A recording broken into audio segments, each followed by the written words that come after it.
Qədim qanunlarla idarə olunan kənd. Burada evlərin qapıları bağlanmır. Azərbaycanda bu kənddə içki içilmir və marketlərdə içki satılmır. Toya dəvətnamə paylanılmır. Hamı iştirak edir. Evlərin qapıları isə heç vaxt bağlanmır. Bəzi insanlar deyir möcüzədir. Ola bilməz belə bir kənd. Siz necə düşünürsünüz? Yerin Qulağı kanalı hər kəsin görmək, yaşamaq istədiyi həmin kəndlə bağlı məlumatı təqdim edir. Videomuza keçməzdən öncə kanala abunə olmağı unutmayın. Sizin dəstəyiniz bizim üçün önəmlidir.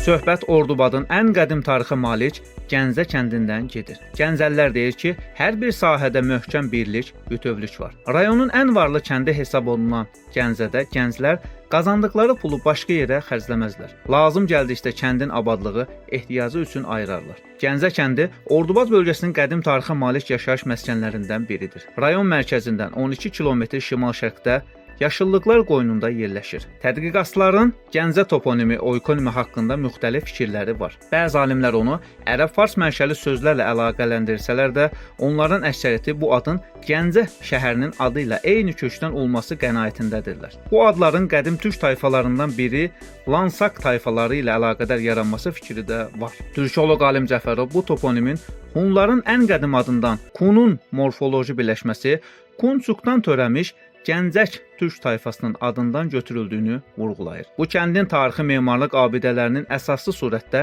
sistemli şəkildə tədqiq olunmasına böyük ehtiyac var.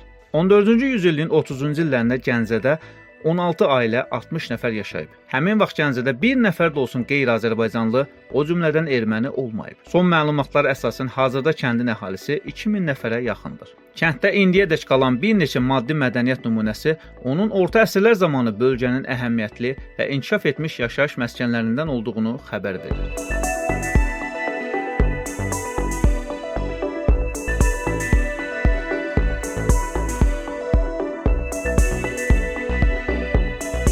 Məlumdur ki, Osmanlılar 1724-cü ildə Naxçıvan bölgəsini tutduqdan sonra ərazi Osmanlı üsul idarəsinə daxil oldu və burada yeni inzibati ərazi bölgüsü 14 nahiyədən ibarət Naxçıvan sancağı yaradıldı. Bölgədə idarə işlərini asanlaşdırmaq, vergi verəcək əhalidən vergilərin nizamlı şəkildə toplanmasını təşkil etmək üçün Osmanlılar bir sıra tədbirlər həyata keçirdilər. Belə tədbirlərdən biri də əhalinin siyahıya alınması oldu. Kəndin ərazisində zəmanəmizədək orta əsrlər dövrünə aid bir sıra maddi mədəniyyət nümunələri gəlib çatıb. Bu abidələr içərisində kəndin mərkəzində yerləşən məscid xüsusi yer tutur. Məscid Naxçıvan ərazisində indiyədək salamat qalan ən qədim məscid nümunələrindən biridir. Ancaq təəssüf ki, belə bir möhtəşəm memarlıq abidəsi indiyədək tədqiqatçıların diqqətindən kənarda qalıb.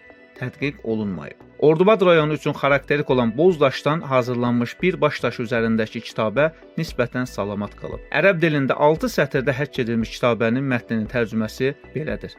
Fanidir həyatı yer üzündə hamının. Hicri qəməri təqvimi ilə 943-cü il, miladi təqvimi ilə 1536-cı ilə müvafiq gəlir. Bu kəndlə bağlı daha hansı fərqli məlumatlar bilirsinizsə, videonun rəy bölümünə yazmağı unutmayın. Kəndlərimizi tanıyaq və tanıdaq.